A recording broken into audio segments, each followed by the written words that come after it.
오늘 이렇게 한번 인사해 볼까요? 저를 잘 보시고 들어가시기 바랍니다. 환영합니다. 정말 잘 오셨습니다. 은혜 듬뿍 받읍시다. 시작.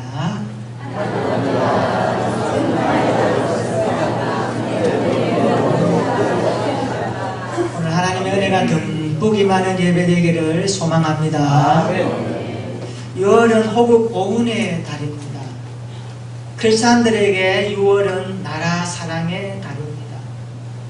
나라를 위해서 우리는 기도해야 됩니다. 이 지구촌 유일한 분단 국가가 대한민국입니다. 통일의 그날을 위하여 우리는 끊임없이 계속 날마다 기도해야 합니다. 미래학자 최윤식 박사, 이분이 과거에 옥하는 목사님 계실 때에 서울 사랑의 교회에 사역했던 미래 연구 전문가입니다.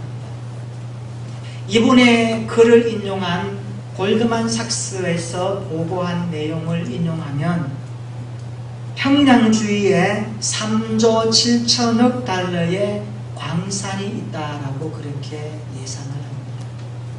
북한 내에는 철의 무게 20% 정도밖에 안 되는 미래 금속 철광석이 50억 톤이 매장되어 있다라고 합니다. 마그네사이트가 40억 톤, 시가로 1260조 원의 가치가 된다고 합니다. 이는 세계 매장량 1위입니다. 우라늄은 400만 톤이 매장되어 있고 역시 세계 1위입니다. 그 외에도 금, 아연탄, 무연, 석회석, 갈탄, 석유 등의 자원이 상당히 매장되어 있다고 말합니다. 남한의 기술로 북한에 있는 지하 자원들을 조사하면 이보다 더 무한정 많이 있을 것이다 라고 그는 그렇게 예측을 하고 있습니다. 세계적인 전문 투자가 짐 로저스, 이 사람이 이렇게 말을 합니다. 만약에 대한민국이 통일되지 아니하고 이대로 지속되면 이 땅은 거대한 양로원이 될 것이다. 그러나 만약에 통일의 문이 활짝 열려서 대한민국이 발전과 부흥을 위해서 나아가고자 할 때에 나는 내 재산의 모든 것들을 한반도에 투자하고 싶다. 짐 로저스가 한 말입니다. 우리는 믿음의 눈으로 이 땅을 바라봐야 합니다. 저는 이것을 보면서 하나님께서 우리 대한민국 이 땅을 참 귀하게 여기시겠다. 비록 현실은 분단의 장벽 속에 있지만 그러나 이제 하나님의 때가 되면 하나님의 역사의 물줄기는 흐를 것이고 하나님의 때가 되도록 우리에게 단련하게 하시고 기도하게 하시고 준비하게 하셔서 이 마지막 시대에 세상과 민족과 열방 가운데서 우리 대한민국이 선교의 마침표를 찍게 하는 그날이 올 줄로 믿습니다. 우리 오늘 예배 드리면서 하나님께서 이 땅을 향한 기대와 가치를 눈으로 보아야, 미래학자들이 북한의 지하 자원을 그렇게 예상하는데 그것이 맞다고 하면 정말 대한민국 땅은 하나님이 주신 보물 나라입니다. 우리가 하나님 앞에서 믿음으로 살아갈 때에 기독교인의 사명이 있습니다. 그래서 예수 믿기 때문에 잘 살아야 되고 소금과 빛처럼 살아야 합니다. 이것이 우리의 소명이요 우리의 본분인 줄로 믿습니다. 오늘 성경은 우리 시대를 투영해 주는 말씀입니다. 21세기에도 하나님의 말씀은 살아있고 능력이 있는 줄로 믿습니다. 신명기는 모세가 모압 평지에서 이스라엘 다음 세대에게 전하는 말씀입니다. 출애굽기, 레위기, 민수기 내용을 많이 섞어서 엑기스만 전하는 모세의 설교문입니다. 오늘 본문은 광야 2세대들에게 하시는 내용 가운데 한 부분을 읽었습니다. 우리 1절 말씀 한 번 더 읽어보겠습니다. 1절입니다. 시작. 내 조상의 하나님 여호와께서 내게 주셔서 차지하게 하신 땅에서 너희가 평생에 지켜 행할 규례와 법도는 이러하니라. 아멘. 이제 이스라엘 백성들이 가나안 땅을 눈앞에 두고 있습니다. 그런데 모세가 하는 표현이 보면 참 재미있습니다. 여호와께서 내게 주셔서 차지하게 하신 땅에서 그랬습니다. 여기 보면 차지하게 하신 땅, 차지하게 하실 땅이 아니고 할 땅이 아니라 차지하게 하신 땅, 완료형을 쓰고 있습니다. 무슨 말씀입니까? 이스라엘 백성들이 가나안 땅을 이미 정복할 것이고 정복한 이후에 그 땅에서 지켜 행할 평생의 규례와 법도는 이러하니라. 그런 내용입니다. 오늘도 마찬가지입니다. 우리 그리스도인들에게는 평생 동안 지켜야 될 규례와 법도가 있는 것입니다. 사실 신앙생활은 평생 동안 하는 것입니다. 믿음 생활은 평생입니다. 죽을 때까지 하는 것이 믿음 생활입니다. 하루 이틀 하고 끝날 것이 아닙니다. 오늘 본문은 우리에게 평생 동안 지켜야 할 신앙생활의 내용을 말씀합니다. 내 평생에 지켜야 될 신앙은 무엇일까요?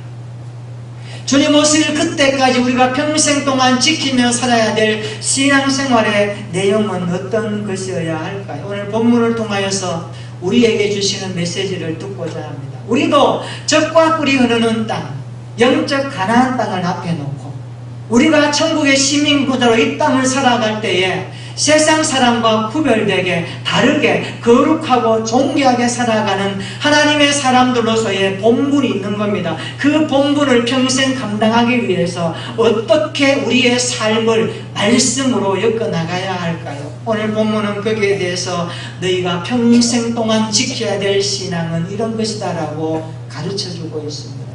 첫 번째로 우리가 평생 지켜야 될 신앙은요, 우상을 멀리하는 신앙생활. 따라서 합시다. 우상을 멀리하라. 우상을 멀리하라. 2절에 보시면 가나안 족속들은 대개 높은 산에 우상을 섬기는 처소를 만들었습니다. 왜 그렇게 했을까요? 조금이라도 더 높은 곳에 올라설수록 그들의 경배 대상인 하늘의 우상신에게 더욱 가까워질 수 있다고 생각했기 때문입니다. 또한 그들은 울창한 나무 아래에서 우상을 섬긴다라고 가르칩니다. 그런데 하나님은 말합니다. 그 모든 곳을 너희가 마땅히 파멸하며, 3절에 보십시오. 그 제단을 헐며 그 주상을 깨뜨리며 아세라상을 불사르고 또 그 조각한 신상들을 찍어 그 이름을 그곳에서 멸하라 말씀합니다. 3절을 다시 한번 보실까요? 중요한 단어가 나옵니다. 헐며 깨뜨리며 불사르고 찍어 멸하라, 이 단어입니다. 무슨 말씀일까요? 우상을 철저하게 멀리하라는 말씀입니다. 하나님의 자녀들은 우상과 상관없는 삶을 살아야 될 천국의 시민권자들이고 하나님의 자녀들이고 이 땅 사람들이 추구하는 생애 가치관과 다르게 살아야 될 것을 분명하게 언급하는 말씀입니다. 성도는 우상을 멀리하는 삶을 살아야 할 줄로 믿습니다. 성경을 보면 하나님께서 싫어하시는 죄들이 참 많이 나옵니다. 그러나 좀 더 구체적으로 크게 넓게 보면 하나님이 싫어하시는 죄들 가운데 중요한 것들이 있습니다. 그것은요, 교만과 우상숭배입니다. 교만은 하나님도 없는 자기가 주인된 인생을 말하고, 우상숭배는 하나님께 가야 될 그것을 자기가 취하면서 하나님의 자리를 찬탈하는 행위가 우상숭배입니다. 교만은 그래서 패망의 선봉이라고 분명하게 말씀합니다. 우상숭배는 하나님의 자리를 꿰차는 죄입니다. 그래서 우상숭배는 인간이 하나님의 자리에 앉는 행위입니다. 예를 들면 이런 것입니다. 성경의 잣대보다 인간의 잣대를 앞세우는 모습. 하나님의 인도하심보다 학연, 지연, 인연을 앞세워서 내가 이만큼 되었다라고 자랑하는 것. 기도 없이도 일이 잘 되고 있다라고 자만에 빠져있는 그 모습. 하나님의 평가보다도 사람의 평가에만 관심을 써서 사람이 원하는 곳에 찾아다니며 아부하고 간슬게 다 빼놓고 거기에 성공의 출세를 위해서 달려가는 사람.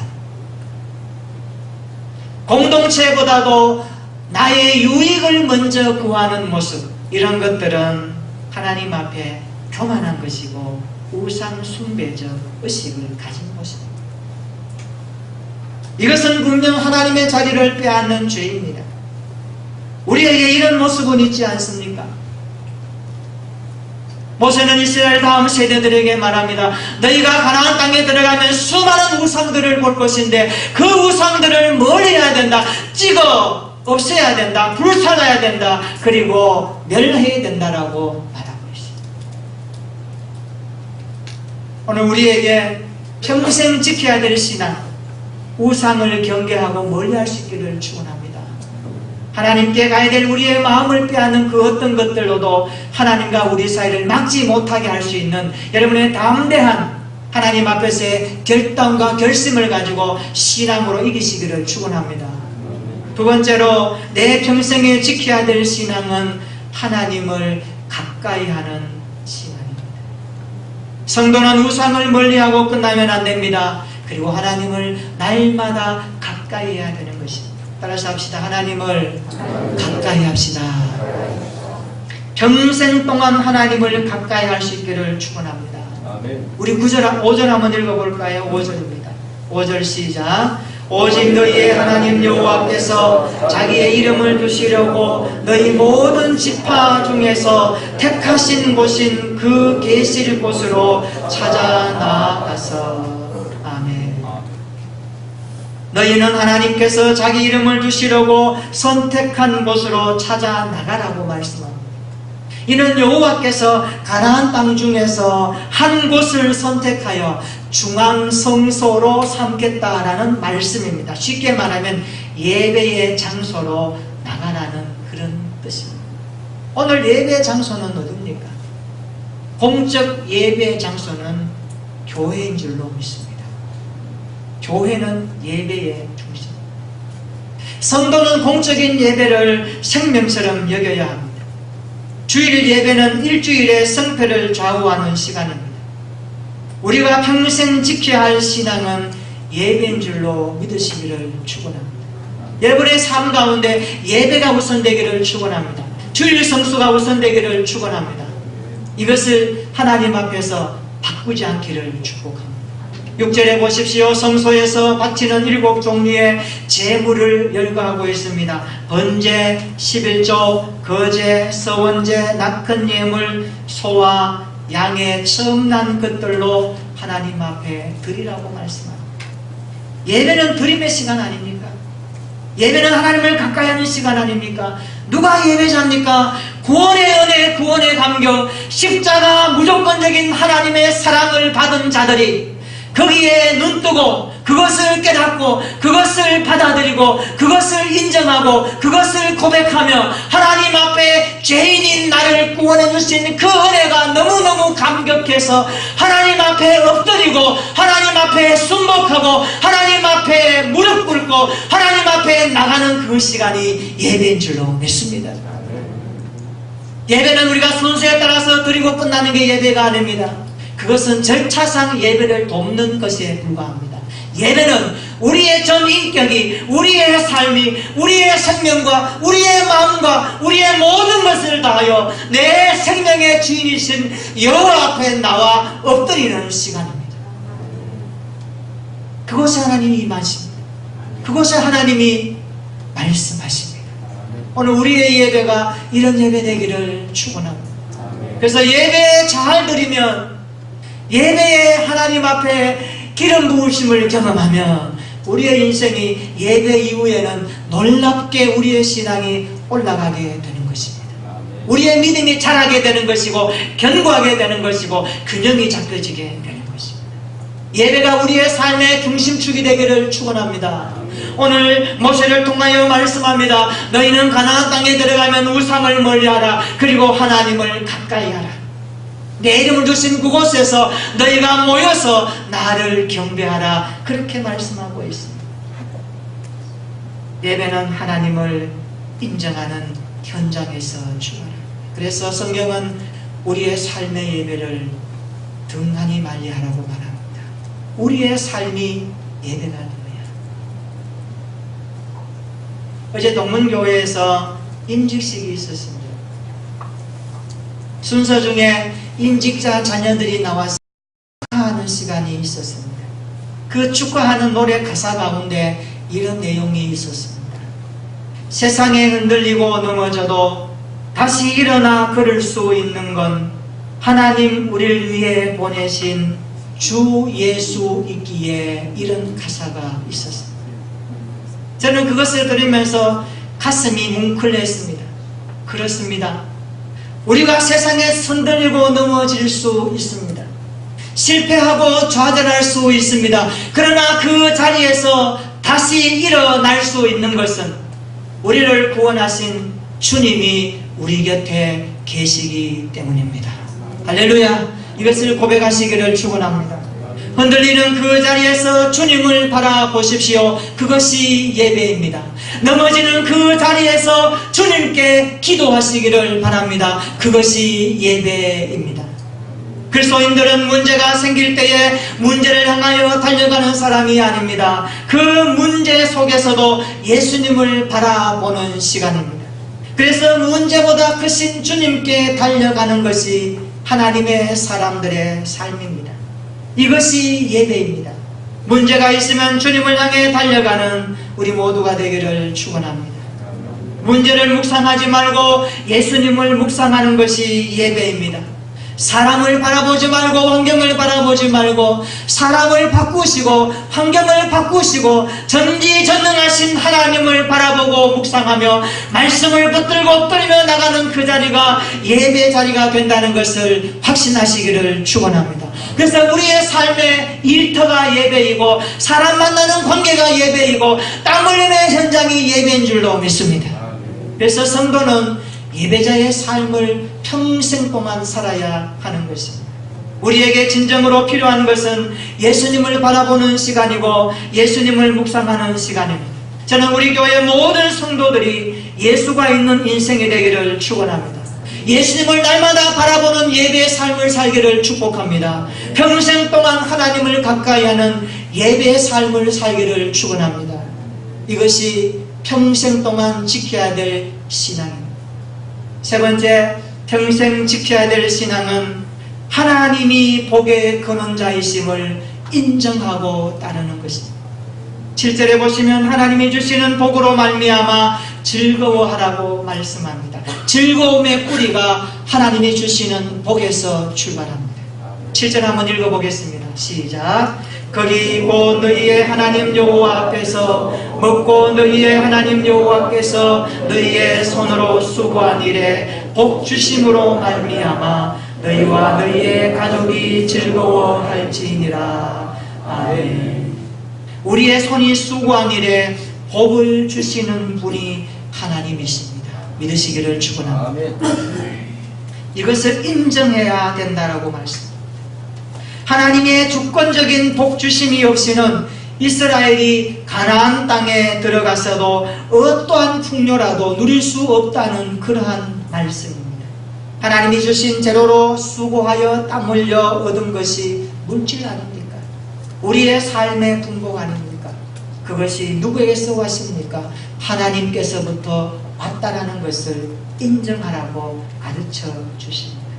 욥의 신앙처럼 주신 이도 여호와시요 가져가신 이도 여호와이시오니 여호와의 이름이 찬송을 받으실지로다. 이 고백으로 사는 자가 진정한 복의 근원이 하나님이심을 인정하는 예배자입니다. 오늘 본문을 자세히 보면 그런데요, 우상을 멀리하고 하나님을 가까이 하는 인생의 수고에는 하나님의 복이 임한다라고 말씀하고 있습니다. 우리 인생이 이런 그리스도인들로 살아가시기를 축복합니다. 아멘. 창세기 12장에 보면 하나님께서 아브라함을 부르셔서 이렇게 말씀합니다. 창세기 12장 3절입니다. 너를 축복하는 자에게는 내가 복을 내리고 너를 저주하는 자에게는 내가 저주하리니 땅의 모든 족속이 너로 말미암아 복을 얻을 것이라 하실지라. 아멘. 창세기 12장 3절에서 말하는 복은 하나님 나라 백성 되게 하는 복입니다. 구원의 백성 되는 것이 복입니다. 우리는 이 복을 이미 받은 줄로 믿습니다. 그러므로 교회는 이 복을 유통하는 공동체가 되어야 합니다. 이런 말이 있습니다. 인생의 방황은 하나님을 만나면 끝이 나고 신앙의 방황은 좋은 교회를 만나면 끝이 난다라는 말이 있습니다. 그렇습니다. 그 어떤 인생이라도 하나님을 만나면 인생이 새롭게 시작됩니다. 신앙생활의 방황은요, 좋은 교회를 만나야 끝이 납니다. 오늘 우리 교회가 복의 근원 되시는 하나님을 보여주는 공동체 되기를 소망합니다. 세상에서 지치고 힘들어하는 사람들이 우리 교회 문지방을 넘고 교회 출입문을 열고 앉아서 예배드리고 나갈 때에는 세상에서 늘 수 없는 하늘의 평안과 소망과 위로함을 받고 치유함을 받고 은혜를 받고 다시 한번 새 힘을 얻고 돌아가는 우리 공동체 되기를 축원합니다. 사업 현장에서 아슬아슬하게 쩔쩔매고 힘들어하던 사업가들이나 자식 때문에 남편 때문에 아내 때문에 울고 있는 그 눈물이 주님의 교회에서 기도할 때에 하나님께 올려드려지는 우리 교회가 되기를 축원합니다. 인생의 난관 앞에서 인생의 어려움 앞에서 어찌할 바를 모르고 헤매는 심령들이 우리 교회 믿음의 성도들을 만나서 우리 교회 하나님 앞에 예배드리고 하나님을 만나고 하나님의 말씀을 받고 돌아갈 때에 그들의 삶의 회복과 감사와 감격이 있는 우리 교회 되기를 진심으로 기도합니다. 아멘. 우리가 이런 기도의 사람, 이러한 축복된 공동체 일원으로서 하나님 앞에 세워져야 한다는 것을 잊지 말아야 합니다. 이것은 교회라고 하는 관계 속에서 이루어지기 때문에 그렇습니다. 내가 하는 몸짓이, 내 삶이, 내 말 하나, 내 행동 하나하나가 다른 사람들에게 기쁨을 주어야 합니다. 소망을 주어야 합니다. 감동을 주어야 합니다. 도전을 주어야 합니다. 그리고 하나님을 바로 섬길 수 있는 그러한 믿음의 단초들을 제공해 주어야 합니다. 이런 믿음이 성숙한 믿음의 사람입니다. 우리 교회 회복 공사가 아름답게 마무리됩니다. 지나가던 사람들이 교회가 참 아름답다, 어떤 분들은 교회를 참 잘 지었네요, 그렇게 표현하는 분도 있었습니다. 저는 그것을 보면서 마음에 많은 생각을 가졌습니다. 교회는 계속 공사 중입니다. 외적인 우리의 교회들이 건물적으로 리모델링되고 공사되어서 아름답게 점점 좋아지듯이 교회 공동체 소속 이룬된 우리 모든 성도들은 예수 그리스도의 몸된 지체로서 하나님의 교회 백성으로서의 신앙생활할 때에 우리의 내적인 삶이, 우리의 인격이, 우리의 모습이 정말 아름답게 감격스럽게 나도 나를 보면서 놀랄 정도로 우리의 믿음의 수준이 높아지고 우리의 삶의 스타일이 고상해지고 우리의 삶의 인격이 거룩하신 주님을 배우고 알아 닮아가는 일에 날마다 성화되어야 할 줄로 믿습니다. 이것이 교회요, 이것이 영광스러운 주님의 공동체입니다. 주님은 그런 교회를 찾고 있습니다. 오늘 이 지상교회 가운데 우리 교회가 그 영광스러운 주님의 교회 가운데 주님의 눈에 들어오는 우리 교회 되었으면 좋겠습니다.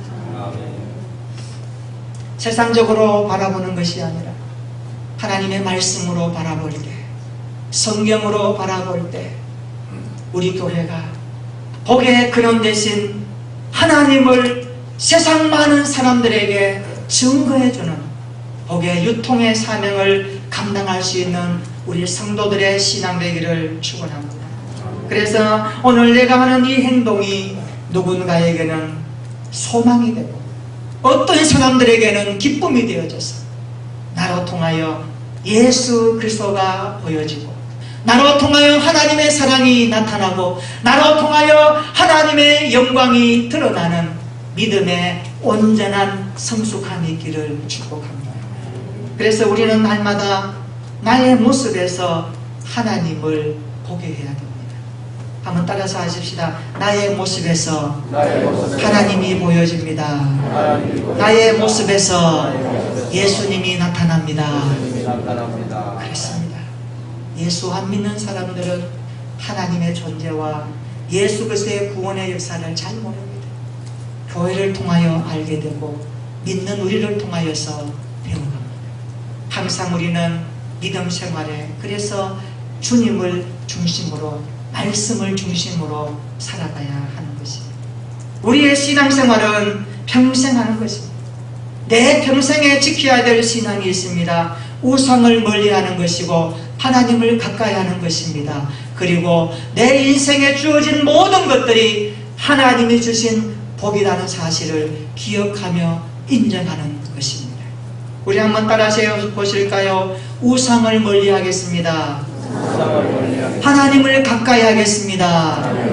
하나님이 복의 근원이심을 인정하겠습니다. 하나님이 복의 근원이심을 인정하겠습니다. 우리가 고백한 대로 이것을 날마다 평생 동안 지켜가는 신앙생활 되기를 예수님의 이름으로 축원합니다. 아멘. 아멘. 우리 한번 기도하십시다.